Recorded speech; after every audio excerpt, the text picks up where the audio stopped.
চারিদিকটা এতটা বিষে পরিণত হয়ে যাচ্ছে, দেখতে পাচ্ছেন তো চারিদিকের খবর।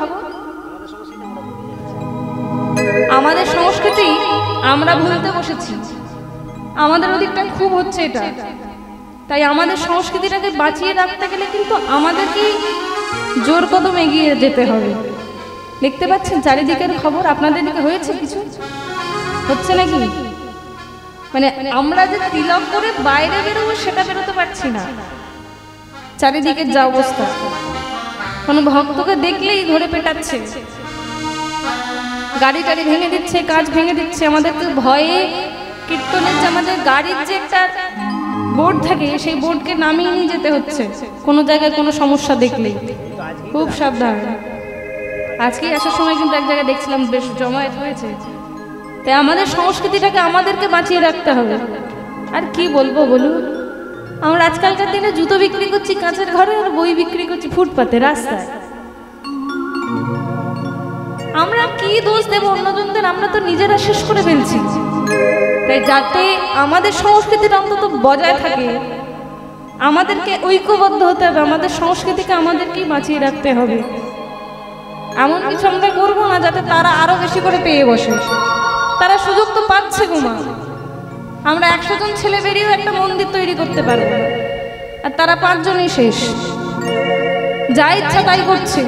যাই হোক, মেয়ে হয়ে জন্ম নিয়েছি আর মান করব না তা কিন্তু কখনো হতে পারে না। কি মা করেন তো নাকি? বাড়িতে একটু আধটু মান করেন?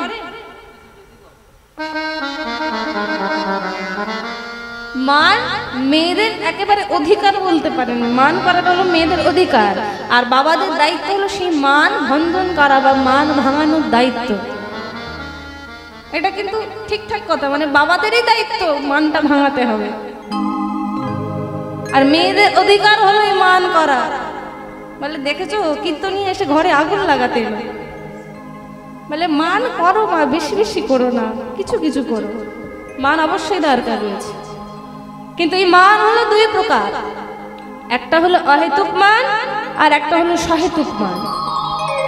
অহেতুক মানটা কেমন না, একটু পান থেকে চুন খসলেই একেবারে গাল ফুলিয়ে বসবে, মান করে বসবে। কেমন হয়েছে জানো? এই ধরো পাড়ায় মেলা হচ্ছে, আর যাওয়ার সময় বাবা একা একা চলে গেছে, মাকে নিয়ে যায়নি, একেবারে মান করে বসেছে। হ্যাঁ, একা একা মেলা দেখতে চলে গেলে আমাকে নিয়ে গেলে না। আবার সাথে করে যদি আসার সময় 10 টাকার ফুচকা নিয়ে আসে, দেখবে মান গলে জল। আবার ধরো মা মান করেছে, গাল ফুলিয়ে বসে রয়েছে, বাবা বাজার থেকে আসার সময় যদি হাতে করে একটা সুন্দর ছাপা শাড়ি নিয়ে আসে, চলবে না? তাহলে কি লাগবে?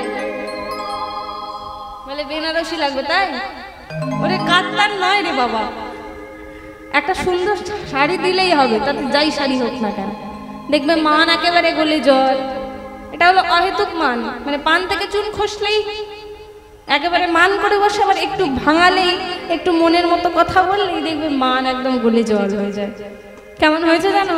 একদিন গোবিন্দ রাধারানীর কুঞ্জে গিয়ে রাধারানীর হাত দুটোকে ধরে বলছে, আহা রাধে গো, তোমার করকমলের কি শোভা, দেখে মনে হচ্ছে কুঞ্জের মধ্যে যেন 10 নখ চন্দ্রাবলীর উদয় হয়েছে। কি বললে? কি বললাম? বলে ওই যে চন্দ্রাবলী নাকি একটা মেয়ের নাম বলে বলে মাথা খারাপ। তোমার কুঞ্জে দাঁড়িয়ে আমি অন্য মেয়ের নাম করবো? আমার কি ঘাড়ে কটা মাথা রয়েছে? ওই যে বললে চন্দ্রাবলী নাকি একটা বলেছে তো নাকি? বলেছে চন্দ্রাবলী?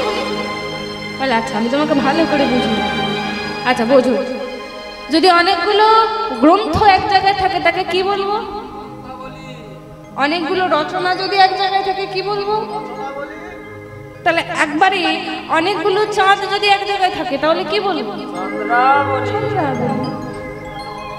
একেবারে সোজা হিসাব পড়ে রয়েছে। আর তুমি ভাবছো কোন মেয়ের নাম বলছে? আমার কি খেয়ে দিয়ে কাজ নেই? তোমার কুঞ্জে দাঁড়িয়ে অন্য মেয়ের নাম করবো?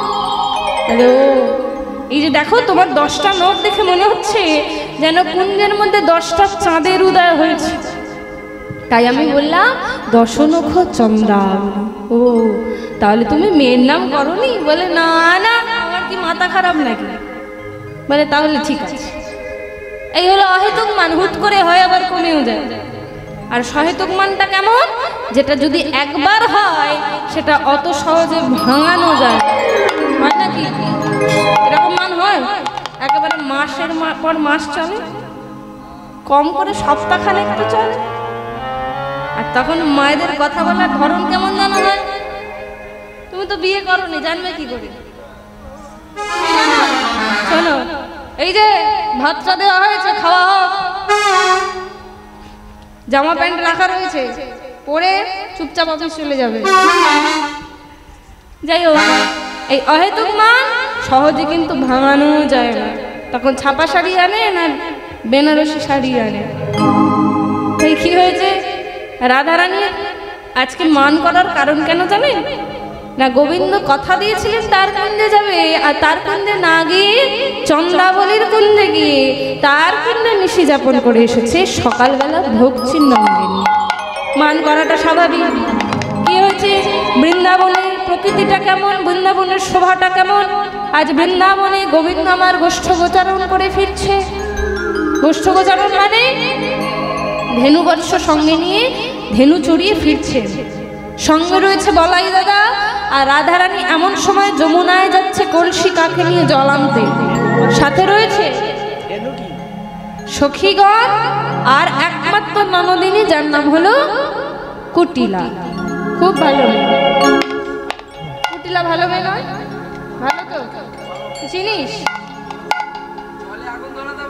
ও বাবা, এমন মেয়ে? তাহলে ভেবে নাও কেমন মেয়ে। এমন মেয়ে কুটিলা যে কাঁচা বাসে ঘুম ধরিয়ে দিতে পারে, এমন মেয়ে কুটিলা যে জলের মধ্যে আগুন ধরাতে পারে। খুব গুণ। রাধারানীর সঙ্গে যাচ্ছে, আর ওদিকে বলাই দাদার সাথে গোবিন্দ আমার গোষ্ঠ গোচারণ করে ফিরছে, ধেনু চড়িয়ে ফিরছে। ধেনু মানে কি গো? গরু। গরু চড়িয়ে ফিরছে কেমন করে? ও গো একদিন বড় না গরু শেখর কদম তরু বাতল। ও গো একদিন বড় না গরু শেখর কদম তরু তলে। বিশ্বভানু সুতে সখী গণ সাথে, বিশ্বভানু সুতে সখী গণ সাথে, বিশ্বভানু সুতে সখী গণ সাথে, বিশ্বভানু সুতে সখী গণ সাথে। যাইতে যমুনা জলে গো, যাইতে যমুনা জলে। ওই বিশ্বভানু সুতে সখী গণ সাথে, যাইতে যমুনা জলে গো, যাইতে যমুনা জলে। দেখা হলো রে, দেখা হলো রে, দেখা হলো রে, দেখা হলো রে, নয়নে নয়নে দেখা হলো রে, নয়নে দেখা হলো রে। রসিকুন বড় গুণের শিখর উপনীত সেই কালে। আবার রসিক নাগর গুণের শিখর উপনীত সেই কালে। তখন শিরপরশিয়া বচনের ছলে, শিরপরশিয়া বচনের ছলে। সংকেত করিল তাতে গো, সংকেত করিল তাতে। আবার শিরপরশিয়া বচনের ছলে সংকেত করিল তাতে গো, সংকেত করিল তাতে। সাজাইর খোরা, সাজাইর খোরা, সাজাইর খোরা, তুমি সাজাইর খোরা। সর কুঞ্জ সাজাইর খোরা, কেশর কুঞ্জ সাজাইর খোরা। শিশুগণ লইয়া গোধন চলাইয়া গমন করিল ব্রজে। ওই শিশুগণ লইয়া গোধন চালাইয়া গমন করিল ব্রজে। নিরকুম্ভ ভরি সখী সঙ্গে করি, নিরকুম্ভ ভরি সখী সঙ্গে করি। পাইলা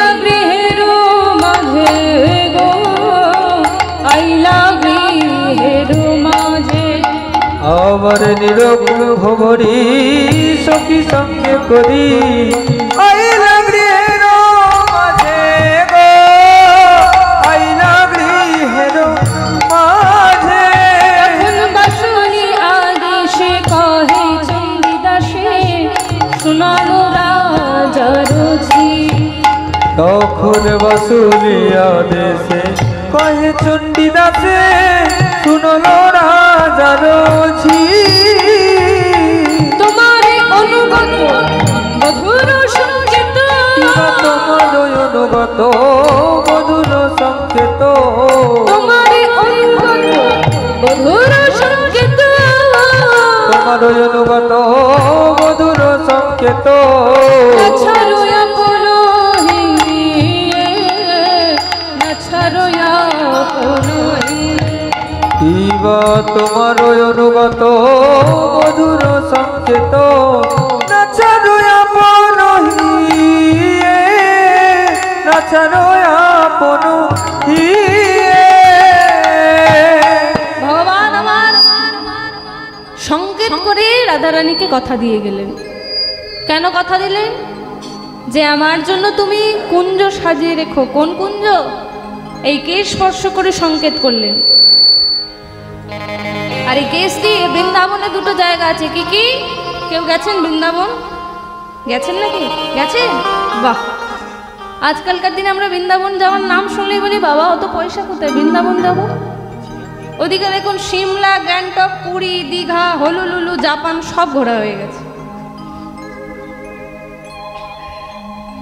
কিন্তু ওই বৃন্দাবন যাওয়ার নাম বলেই বলে অত পয়সা কোথায়, বৃন্দাবন যাবো। যাক, মা তো গেছে। আর বৃন্দাবনে দেখুন অনেক ঘোরার জায়গা রয়েছে। ওই বৃন্দাবনে কেশ দিয়ে দুটো জায়গার নাম আছে। একটা হলো কেশিঘাট আর একটা হলো রাধারানীর আপন কুঞ্জ, যে কুঞ্জটার নাম হলো কেশর কুঞ্জ। সকাল সকাল ঘাটে পাঠিয়ে লাভ নেই। কেশর কুঞ্জ সাজিয়ে রাখতে বলেছে, ইশারা করে বলছে। রাধারানী আমার সখীদের ডেকে ডেকে বলছে, ওরে ললিতা, এ বিশাখা, তোরা দেখলি আমার বধূ কত সুন্দর আমাকে ইশারা করে বলে গেল তার জন্য কুঞ্জ সাজিয়ে রাখতে। আচ্ছা, তোরা বলতে পারিস যে ঘরটা আমি থাকি সেই ঘরটা হলো কৃষ্ণ বিবাদীর ঘর। যে ঘরে কৃষ্ণ বলা তো দূরের কথা, কৃষ্ণ বলে কাদা পর্যন্ত যায় না। কারণ আমার শাশুড়ি ননদিনীকে তোরা চিনিস তো। কারা রে? রাধারানীর একমাত্র শাশুড়ি আর ননদিনী, যার নাম হলো জটিলা আর কুটিলা। দুজন যদি দুজনের মধ্যে একজন যদি বাড়িতে থাকে একেবারে সারে সর্বনাশ হয়ে যাবে, তাই না? যদি একজন থাকে, আর যারা দুজনেই একবারে ওই গোবিন্দকে দেখতে পারে না, কেলে ছোড়া বলে, কেলে ছোড়া। তার সামনে কি যদি বলি গোবিন্দের জন্য কুঞ্জ রচনা করতে যাব, আমাকে যেতে দেবে ভেবেছিস? তাহলে কি করা যায় বলতো? এক কাজ কর, আজকে রাত্রিতে সবাই যখন ঘুমিয়ে পড়বে তখন আমরা যাব কুঞ্জ সাজাতে। দেখো তোমরা আবার ঘুমিয়ে পড়ো না। সবাই যখন ঘুমাবে তখন আমরা যাব কুঞ্জ সাজাতে। এই রাত্রি যেই গভীর হয়েছে সবাই একটু ঘুমের দিকে গেছে। রাধারানী সখীদেরকে ডেকে ডেকে বলছে, চল আমরা সবাই মিলে গিয়ে কুঞ্জ রচনা করি। রাধারানী কেশর কুঞ্জে প্রবেশ করেছেন আর কুঞ্জের ভেতরে গিয়ে গালে হাত দিয়ে বসে বসে ভাবছে। কোথা থেকে সমস্ত নিস্তব্ধতা ভঙ্গ করে কে যেন চিৎকার করে বলে উঠল, রাধে, ও রাধে। কে ডাকে আমায় এমন করে? আমি গো, আমি। কে তুমি? বলে, এই যে তোমার কুঞ্জের বাইরে দাঁড়িয়ে থাকা চম্পক ফুলের বৃক্ষ। তুমি চিন্তা করছো রাধে? তোমার কিসের চিন্তা? দেখো না গো, আমার বধূ আজ গোষ্ঠগোচারণ করে যাওয়ার পথে আমাকে বলে গেল তার জন্য কুঞ্জ রচনা করতে। আর কেমন করে কি দিয়ে কুঞ্জ রচনা করব সেটাই তো আমি খুঁজে পাচ্ছি না। তোমরা বলতে পারো কি দিয়ে আমি কুঞ্জ রচনা করব? রাধে, এই যে দেখো, আমি বৃন্দাবনে জন্ম পেয়েছি, তোমার কুঞ্জের বাইরে জন্ম পেয়েছি। এতদিন ধরে এই বৃক্ষকুলে রয়েছি, একটা দিনের জন্য যে গোবিন্দ সেবা করতে পারলাম না। দেখো দেখো, আমার ডালে ডালে শাখা প্রশাখায় কত সুন্দর সুন্দর চম্পক ফুল হয়ে রয়েছে। নাও না রাধে, তুমি কৃপা করে আমাদের কৃষ্ণ সেবা করতে দাও। তুমি যদি বলো তোমার সামনে আমি আমার মাথাটা নত করে দিচ্ছি, তোমার যত ইচ্ছা ফুল তুমি আমার অঙ্গ থেকে একটা একটা করে চয়ন করে নাও, কিন্তু আমাদের কৃষ্ণ সেবার সুযোগ করে দাও, কারণ তোমার কৃপা ছাড়া তো কিছু সম্ভব নয়। কেউ যদি মনে করি গোবিন্দ চরণ যাব, যদি না আগে আশ্রয় হতে শিখি, গোবিন্দ চরণটা কিন্তু পাওয়া তো সহজ হবে না। আগে রাধারানীর চরণের অনুরাগী হতে হবে, রাধা চরণকে আশ্রয় করি তবে গোবিন্দ চরণে যেতে হবে। রাধে কৃপা করো, রাধে তুমি কৃপা করে আমাদের গোবিন্দ চরণের অধিকারী করে দাও। বেশ, তোমরা তো ঠিক বলেছো, তবে তুমি মাথাটা নত করে দাও, আমি একটা একটা করে পুষ্প চয়ন করে নিই। চম্পা ফুলের বৃক্ষ মাথাটা নত করে দিয়েছে, আর রাধারানী একটা একটা করে পুষ্প চয়ন করে নিজের ফুলে ঝাঁপিতে রাখছে। ফুল হয়ে জন্মালিয়ে কি আর গোবিন্দ সেবা করা যায়? কি গো মা, এই জগতে তো কত ফুল ফোটে, সব ফুল কি আর গোবিন্দ চরণে যেতে পারে? কত সাধ করে একটা সুন্দর ফুলের বৃক্ষ আপনি লাগিয়েছেন বাড়িতে, মনে মনে ভাবছেন এই বৃক্ষতে প্রত্যেক দিন যে ফুলগুলো ফুটবে সেই ফুলগুলো আমি নিয়ে গোবিন্দ চরণে দেব।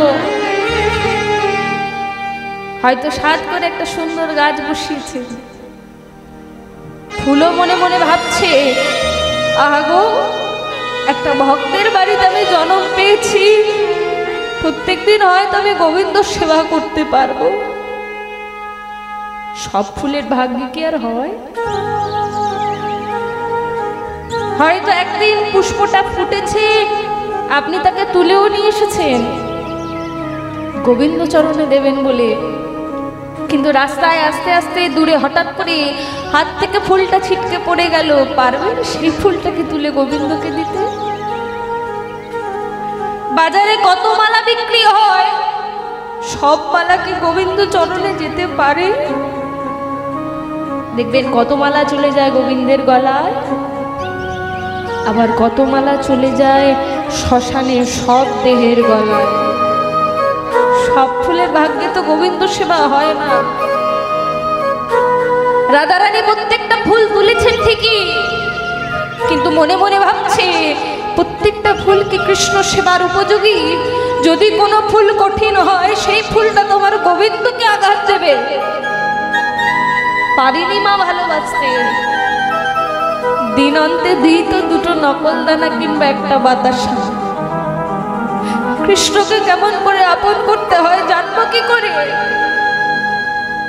একটা একটা করে পুষ্প নিচ্ছে, শরীরের সব থেকে কোমলতর স্থান নয়নের পাল্লা চোখের উপর দিয়ে সরিয়ে সরিয়ে দেখছি, যে ফুলটা কঠিন দূরে ছিটকে ফেলে দিচ্ছে, যে ফুলটা কোমল সেই ফুলটা নিয়ে গোবিন্দ সেবার জন্য রাখছে। অর্জিত পুষ্প দিয়ে গোবিন্দের জন্য সজ্জা রচনা করলেন, আর পরিত্যক্ত পুষ্প ধুলায় পরে গলা করে দিচ্ছে, বলছে রাধে এ জন্মে বৃন্দাবনে জনম পেলাম বটে, কিন্তু গোবিন্দ সেবা যে করতে পারলাম না, তুমি কৃপা করো রাধে। জানি না আগত জন্মে কোন কুলে জন্ম হবে, তুমি কৃপা করো সেদিন যেন আমরা কৃষ্ণ সেবা করতে পারি। সুন্দর করে সজ্জা রচনা করেছে, গোবিন্দের জন্য বিনি সুতার মালা গেঁথেছে। বড় ভালোবাসতেন কর্পূর মিশ্রিত তাম্বুল, তাম্বুল সেজে রেখেছেন, কিন্তু আমার বধূ কই? আমার বধূ যে কথা দিল সে আসবে, সে তো এলো না। কোথায় আমার বধূ? এই ললিতা, বিশাখারি, কোথায় আমার বধূ? তোরা তো দেখলি আমার বধূ আমাকে কত করে বলে গেল তার জন্য কুঞ্জ সাজাতে। শাশুড়ি ননদীকে বঞ্চনা করে আমি কত কষ্ট করে কুঞ্জ রচনা করেছি, আর বধূ তো এলো না। কোথায় আবার বধূ, কোথায় আমার বধূ, তোরা বলে দে আমার। বধুর লাগি সে যদি ছাইনু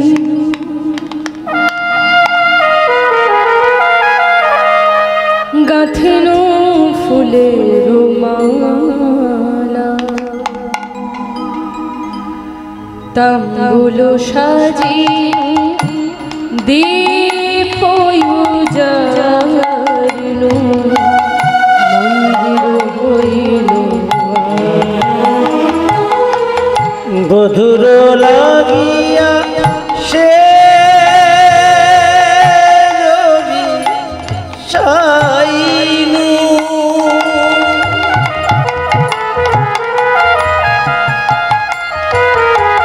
গাছিনু ফুলের মালা, তাম্বুল সাজিনু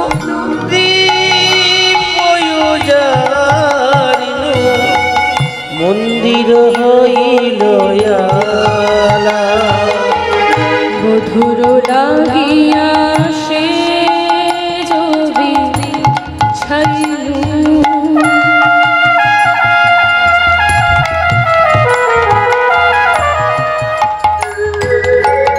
গাঁথিনু ফুলের মালা, তাম্বুল সাজিনু দীপ জারিনু মন্দির হইল। বধুর লাগিয়াছে রবি ছাইনু গাথিনু ফুলের মালা,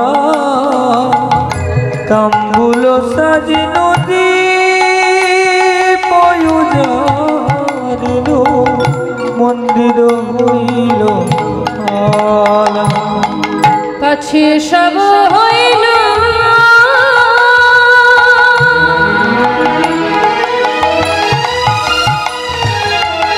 এসব হইল,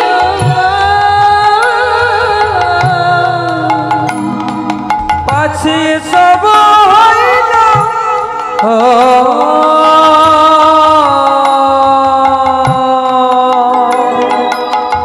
এসব হইল সোহেল রসিক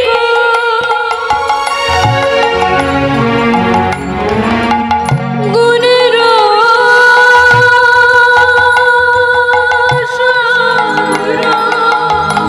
সোহেল রসিক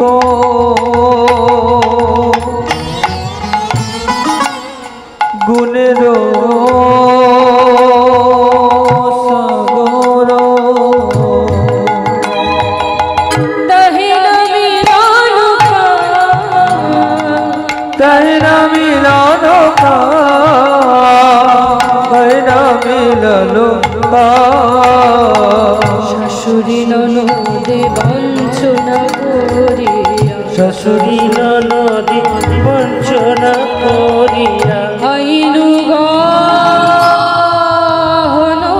বনে আমি আইনু গহন বনে বরষার মানে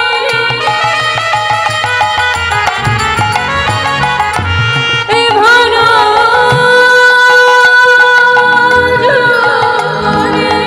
বরসাদ মনে এ ভরা যৌবনে মিলিব মধুমাসনে, আমি মিলিব মধু আসনে, মিলিব মধু আসনে।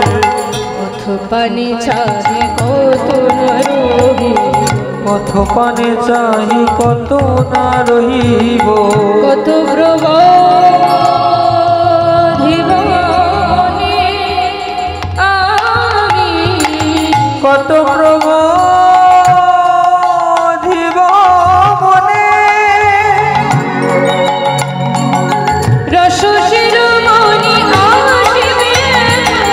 রস শিরোমণি আসিবে এখনি রস শিরোমণি আসিবে এখনি রস শিরোমণি আসিবে এখনি দ্বিজচণ্ডী দাসে ভনে দ্বিজচণ্ডী দাসে ভনে দ্বিজচণ্ডী দাসে ভনে। যেই না দাঁড়িয়েছে রাধারানী সখীদের ডেকে ডেকে বলছে, ওরে সখী কোথায় আমার বধূ? আমার বধূ তো এলো না।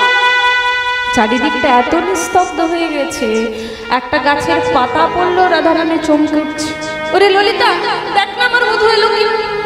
কোথায় তোর বধূ? কেউ আসেনি। মনে মনে ভাবছি, এই যে গাঁথামালা সাজানো তাম্বুল যত দেখছি আমার অঙ্গের জ্বালাটা বেড়ে যাচ্ছে।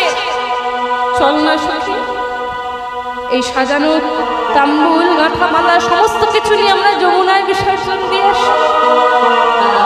যমুনায় বিসর্জন দিতে গিয়ে যেই না যমুনার জলে নিক্ষেপ করতে যাবে, এমন সময় যমুনাও মূর্তিমন্ত হয়ে বলল, রাধে স্পর্ধা তো তোমার কম নয়, এত বড় স্পর্ধা! তুমি কি না কৃষ্ণের অপ্রসাদী বস্তু আমায় দিতে এসেছো? তুমি জানো না কৃষ্ণের অপ্রসাদী বস্তু আমি গ্রহণ করি না? দেখছিস সখী আমি কত বড় অসহায়। যমুনা কিনা আমাকে ফিরিয়ে দিল। কি করব বল? চল আমরা কুঞ্জে ফিরে যাই। কুঞ্জে গিয়ে অপেক্ষা করছে। আর এদিকে গোবিন্দ আমার একেবারে মধ্যরাত্রিতে রাধারানীর সাথে দেখা করতে যাবে বলে বেরিয়েছে। আর বেরিয়ে যে রাস্তা ধরে রাধারানীর কুঞ্জে যাবে, সেই কুঞ্জের যেতে গেলে যে রাস্তা ধরে যেতে হয় সেই রাস্তা দিয়ে পরে আর একজনের কুঞ্জ, যে কুঞ্জটার নাম হলো চন্দ্রাবলী। আর এই চন্দ্রাবলী ছোটবেলা থেকে গোবিন্দের প্রতি রাধারানীর প্রতি একটা ঈর্ষা রয়েছে, একটা হিংসা রয়েছে। কি নিয়ে জানেন? শুধু ওই গোবিন্দকে নিয়ে। চন্দ্রাবলীর দাবি, আমিও দেখতে সুন্দর, রাধারানীও দেখতে সুন্দর, আমিও রাজার মেয়ে, রাধারানীও রাজার মেয়ে, আমারও অনেক সোনাদানা রয়েছে, রাধারানীরও অনেক সোনাদানা রয়েছে। রাধারানীর মধ্যে এমন কি রয়েছে যে ওই গোবিন্দ শুধু ওই রাধারানীকেই ভালোবাসে, আমাকে ভালোবাসে? এমন যদি কোনোদিনও হয় না, যদি কোনোদিনও কৃষ্ণ সেবা করার সুযোগ পাই, এমন সেবা করব যে দেখিয়ে দেব কৃষ্ণ সেবা করা কাকে বলে। এই পথ ধরেই গোবিন্দ যাবে বলে বেরিয়েছে, রাধারানীর কুঞ্জে যাবে বলে। আর চন্দ্রাবলীর একমাত্র সখী পদ্মা ছুটতে ছুটতে সে বলছে, ওরে সখী তোর এতদিন পরে কপাল খুলেছে, তুই বলতিস না কিভাবে কুঞ্জ সেবা করবি, কিভাবে কৃষ্ণের সেবা করবি? এই দেখ আজ এই তোর পথ ধরে তোর কুঞ্জের বাইরে দিয়ে গোবিন্দ কেমন যাবে, দেখ পারলে তাকে আটকে তো দেখা। এই বলে জানতে পেরে আর চন্দ্রাবলী ওই গোবিন্দের নুপুরের ধ্বনি শুনতে পেয়ে রাস্তার মাঝখানে একেবারে দুটো বাহু প্রসারিত করে দাঁড়িয়ে রয়েছে। কেমন করে? এই পথে নীতি করো গো, এই পথে নীতি করো গতাগতি, পথে নীতি করো গো, এই পথে নীতি করো গতাগতি। নুপুরের ধ্বনি শুনি আমি, নুপুরের ধ্বনি শুনি করো রাধা শুনি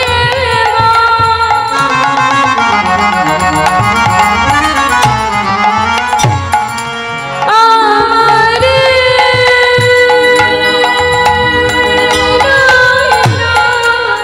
করো রাধা শনিবা আমারে রইরা নিশি জাগে একাকিনী, আমি নিশি জাগি একাকিনী, নিশি জাগি একাকিনী, সাজাই রেখেছি, সাজাই রেখেছি, সাজাই রেখেছি, সাজাই রেখেছি, কুঞ্জে আসবে বলে সাজাই রেখেছি, তুমি গোত্রে আসবে বলে সাজায় রেখেছি